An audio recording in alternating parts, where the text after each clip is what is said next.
Assalamu alaikum, j'espère que vous allez bien. Je vous retrouve aujourd'hui, donc on continue, on est constant, régulier et discipliné. On continue donc avec le challenge des noms d'Allah. Pour ceux et celles qui ne sont pas abonnés, n'hésitez pas à vous abonner, à commenter, à liker, à partager. Le but de la vidéo étant que chaque jour, je fasse une vidéo avec des noms différents d'Allah. J'avais commencé le challenge, donc vous avez une playlist noms d'Allah dans laquelle vous retrouverez toutes les premières vidéos que j'ai déjà faites. J'avais commencé avec 2 livres, mais je trouvais ça, avec 2 livres qui étaient différents, mais je trouvais ça plus optimal de continuer avec celui-là qui, en fait, regroupait les informations des 2 autres. Surtout que dans les 2 autres, on commençait à avoir des informations qui se dédoublaient. Donc j'avais également celui-là et donc je me suis dit que j'allais continuer avec celui-là.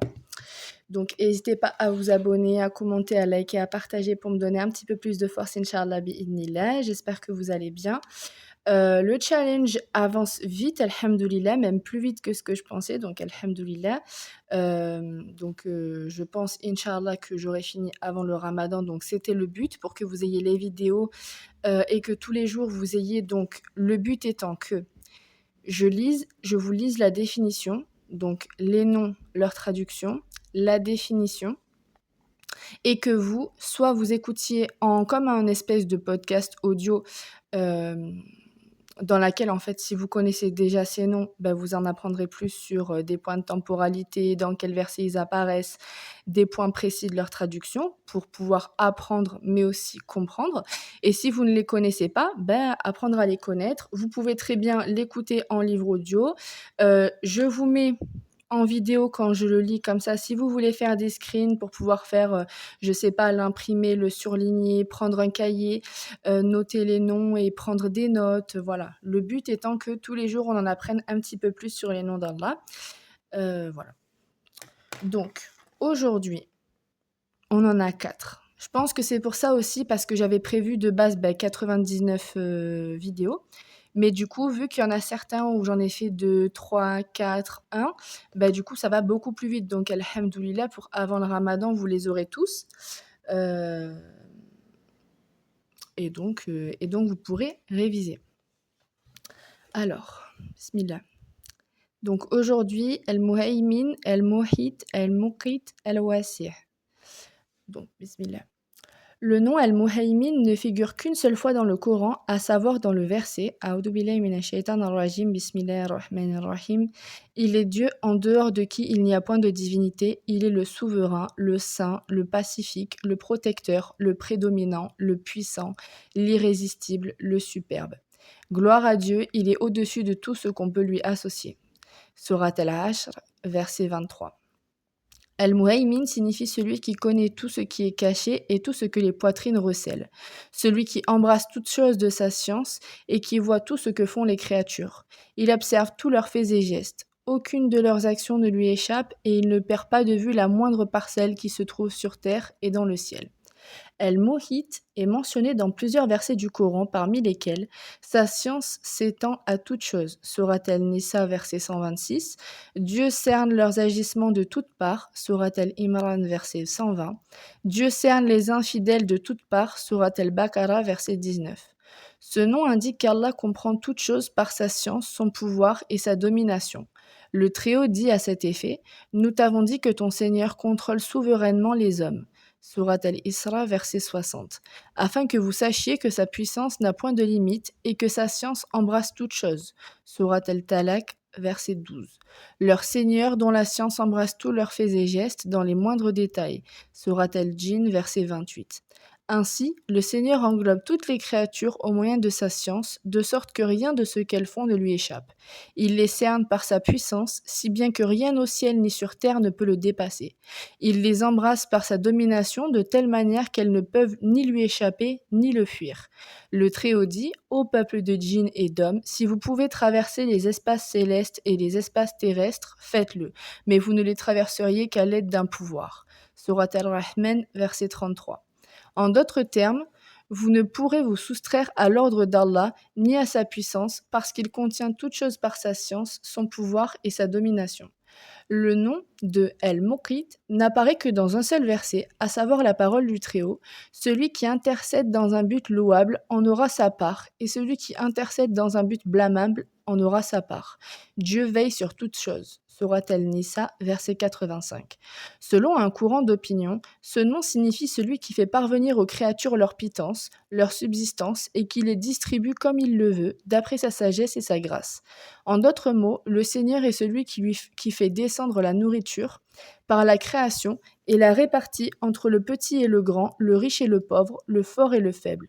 Le Très-Haut déclare: Il n'est point de créature sur terre qui n'attende de Dieu sa pâture et dont Dieu ne connaisse le repère et le lieu de sa mort, car tout est consigné dans un livre explicite. Sourate Hud, verset 6. Il a prévu toutes ses subsistances et ses nourritures le jour où il a créé la terre. Il dit: Qui a établi sur la terre des montagnes comme des piliers et l'a béni? Qui y a réparti en 4 jours d'égale durée les ressources répondant aux besoins exacts des vivants? Sourate Fussilet, verset 10. C'est-à-dire qu'il y a mis dans des justes mesures les nourritures pour les habitants de la terre, les espaces qu'ils peuvent cultiver et planter, le négoce auquel ils peuvent s'adonner, ainsi que les arbres et autres facilités qui leur sont utiles dans leur vie quotidienne. D'autres significations ont été évoquées par rapport au nom El-Muqit. Ibn Kathir affirme pour Ibn Abbas, Atta, Atiya, Qatada et Matar al-Waraq, la parole du Très-Haut, Dieu veille sur toute chose, Sourate Al-Nisa, verset 85, veut dire qu'il préserve toute chose. Selon Mujahid, il est témoin. Une autre narration rapporte qu'il lui donne le sens de celui qui fait les comptes. Saïd ibn Jubayr el-Soudi et Ibn Zaïd estiment que ce mot a le sens de capable. Pour Abdallah ibn Kathir, el-Muqit signifie celui qui octroie sans cesse, tandis qu'el-Dahak penche pour le grand nourricier. Le fait que ce nom englobe toutes ces significations ne l'empêche pas d'avoir le sens de celui qui appréhende, de par sa science, les serviteurs et leurs conditions, ainsi que tout ce dont ils ont besoin. Il les embrasse par sa puissance. Par conséquent, il est omnipotent. Il se charge de les préserver, de leur accorder leur subsistance et leur alimentation. Il est celui qui donne au corps leur nourriture et leurs provisions, et qui nourrit les cœurs de ceux qu'il souhaite parmi ses serviteurs par la science et la foi. Le poète dit: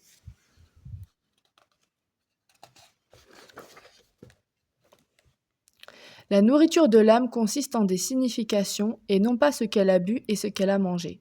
Le nom Al-Wasi', pour sa part, est mentionné dans plusieurs versets du Coran, dont Dieu donne le pouvoir à qui il veut, il est vaste et omniscient. Sourate Al-Baqarah, verset 247.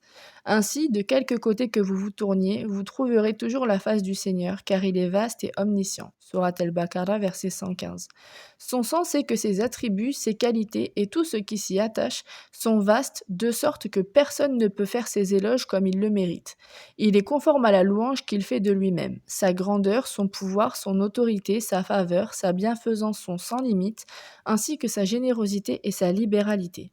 Le Très-Haut déclare au sujet de la vastitude de sa science embrasse toute chose. N'y avez-vous pas réfléchi? Sourate Al-An'am, verset 80. En vérité, votre Dieu est Dieu l'unique, en dehors de qui il n'y a point de divinité, il embrasse de sa science toute chose. Sourate Taha, verset 98.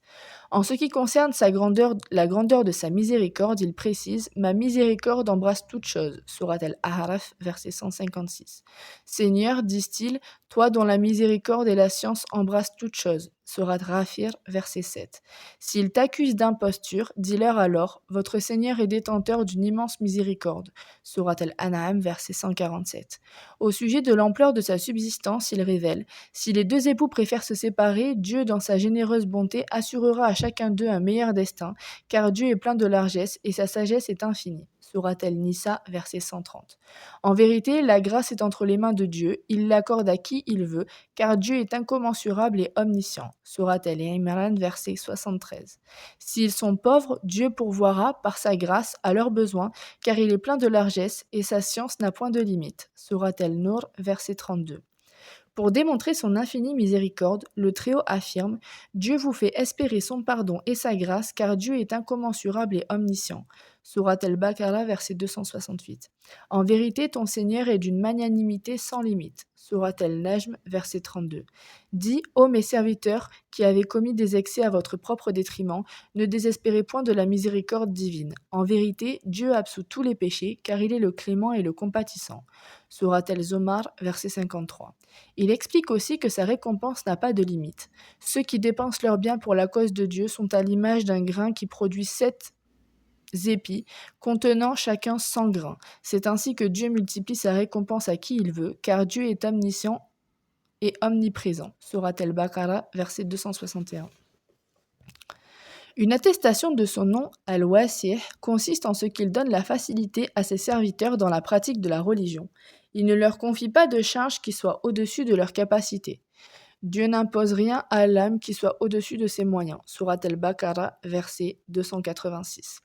Dieu tient ainsi à vous faciliter l'accomplissement de vos devoirs religieux et non à vous le rendre difficile.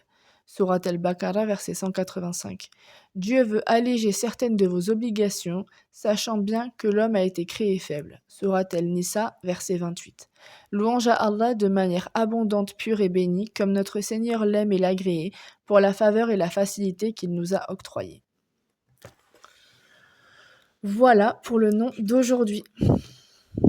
Dites-moi en commentaire si vous êtes toujours là et si vous continuez de regarder, de suivre le challenge des 99 noms d'Allah.